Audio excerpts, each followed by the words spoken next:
안녕하세요.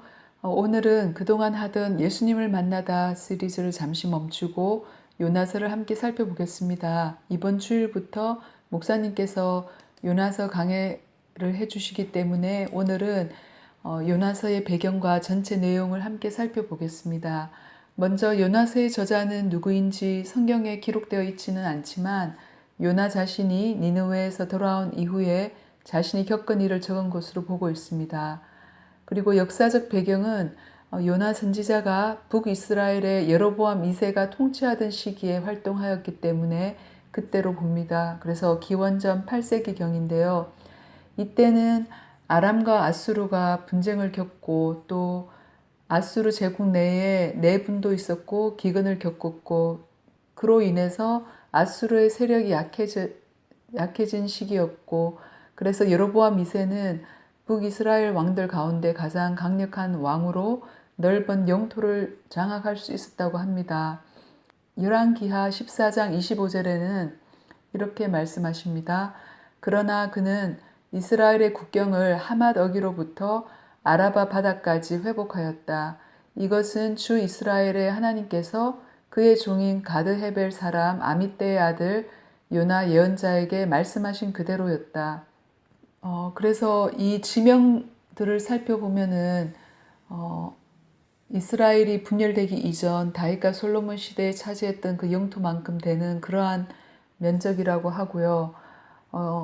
열왕기하 14장 24절에서 여로보암 2세 또한 그의 선조들처럼 주님께서 보시기에 악을 행하였다고 하는데 그럼에도 불구하고 하나님의 은혜로 북이스라엘은 여로보암 2세 통치 시기에 그렇게 그 이전에 전성기에 누렸던 영토만큼 확장하고 부와 힘을 누리는 은혜를 체험할 수 있었다고 합니다. 그 시기에 활동하였던 요나 또한 이를 목격하였고요. 그리고 열왕기하 14장 26절, 27절에서는 그것이 하나님의 은혜 때문이라고 이제 강조하고 있습니다. 주님께서는 이스라엘의 고난이 너무 심하여 메인 사람이나 자유로운 사람이나 할 것 없이 한 사람도 남아있지 않아 이스라엘을 돕는 사람이라고는 아무도 없는 것을 보셨다. 주님께서는 이스라엘의 이름을 하늘 아래에서 지워 없애겠다고 말씀하시지 않았기 때문에 요아스 아들 여로보암을 시켜서 그들을 구원하신 것이다.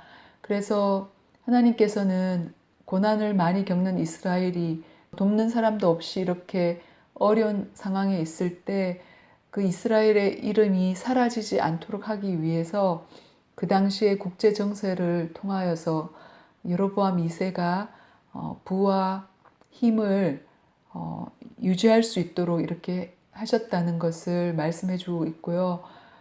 그 당시 활동하였던 선지자 요나 또한 이런 하나님의 은혜를 목격하였습니다. 아수르는 이후 기원전 722년에 북이스라엘을 침공해서 결국은 멸망시키는데요. 요나가 하나님의 경고를 아수르의 수도 니느웨에 가서 전하던 시기는 이스라엘이 풍요를 누리면서 또 아수르가 아주 직접적인 위협은 아니었던 그런 때였습니다. 여기서 보는 지도는 요나 선지자가 이스라엘의 북동쪽에 있는 니느웨로 가지 않고 오히려 반대쪽인 서쪽 끝에 있는 다시스로 어떻게 가려고 했는지 그 지도를 보여주고 있고요. 그 다음으로는 요나서의 구성에 대해서 함께 살펴보겠습니다. 선지서는 주로 하나님께서 선지자들에게 하나님의 말씀을 이스라엘 백성에게 혹은 가끔은 또 이방 사람들에게 전하기 원했던 그 말씀을 중심으로 적고 있는데 요나서에서는 조금 다르게 요나에게 일어난 일이 중심으로 기록되어 있습니다. 그래서 이야기이기 때문에 많은 사람들이 그 큰 물고기 뱃속에 들어갔던 요나 이야기를 많이 기억하실 겁니다. 다른 방법으로도 구분해 볼 수 있겠지만 요나서를 5개 부분으로 보면은 첫 번째는 1장 1절에서 3절인데요. 하나님의 명을 피하여 도망하는 요나라고 이렇게 제목을 적어 볼 수 있겠습니다. 이 구성을 설명하실 때 또 성경 교사님들이 미리 요나서를 읽어보시고 성경 교사님들 말로 이렇게 더 내용을 추가하여서 설명해 주셔도 좋을 것 같습니다. 그리고 두 번째 부분은 1장의 대부분을 차지하는 4절에서 16절인데요. 다시스로 가기 위해서 배를 탄 요나와 어떻게 하나님이 바람을 보내셔서 풍랑이 일어나고 그리고 그 선장과 이방인 뱃사람들이 어떻게 반응하는지 그 이야기들을 적고 있습니다. 그리고 1장의 마지막 절 17절에서 2장 마지막 절 10절까지에는 요나의 기도가 나오고 있습니다. 그 물고기 뱃속에서 하나님께 드리는 요나의 기도가 이렇게 나와 있는데요. 함께 또 목장 식구들과 읽어보셔도 좋을 것 같습니다. 네 번째로는 3장 전체 3장 1절에서 10절인데요. 하나님께서 다시 요나에게 니느웨로 가서 내가 한 말을 그대로 외치라고 했을 때 이제는 순종해서 이제 요나가 니느웨로 가고 어떻게 니느웨 사람들이 회개하여서 하나님 말씀하신 그 재앙이 내리지 않았는지 그것을 적고 있습니다. 그리고 마지막 다섯 번째 부분은 4장인데요. 4장 1절에서 11절에 분개하는 요나와 하나님의 가르침이라고 이렇게 제목을 적을 수 있을 것 같은데요.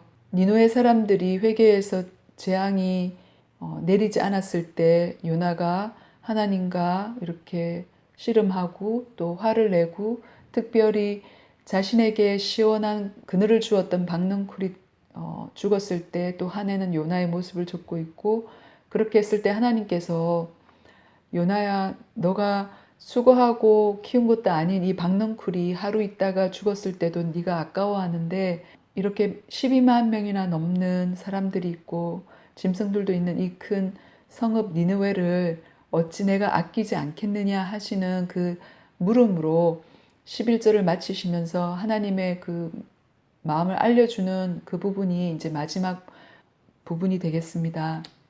그리고 요나서에서 중요한 주제들 여러 가지가 있겠지만 저희 한 네 가지 살펴보자면 먼저 하나님은 요나와 이스라엘 백성뿐만 아니라 니느웨 사람들과 같은 이방인들까지 사랑하시는 하나님이심을 이렇게 요나서 전체에 대해서 말씀하시고 정말 읽어보면은 우리가 알 수가 있죠. 그리고 두 번째로는 하나님은 일어나는 모든 일을 주관하신다. 요나가 다시스로 가려고 했을 때 풍랑을 일으키셨고 또 요나가 바다에 던져졌을 때 풍랑이 멈추게 하셨고 큰 물고기를 준비하셨다가 요나를 삼키게 하셨고 또 때가 되었을 때 요나를 다시 뭇에다가 뱉어내게 하셨고 이렇게 하나님은 일어나는 모든 일 이런 자연현상까지를 합하여서 간섭하시고 주관하시는 하나님을 또 요나서에서는 보여주고요.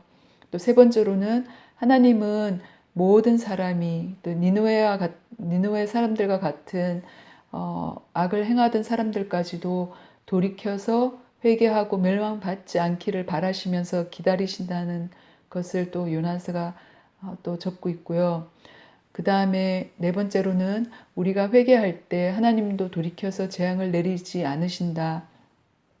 니느웨 사람들이 자신의 그 악한 길에서 돌이키고 회개하였을 때 하나님도 뜻을 돌이키셔서 그들에게 내리겠다고 하셨던 재앙을 내리지 않으신 걸 우리가 또 요나서에서 이제 보았습니다.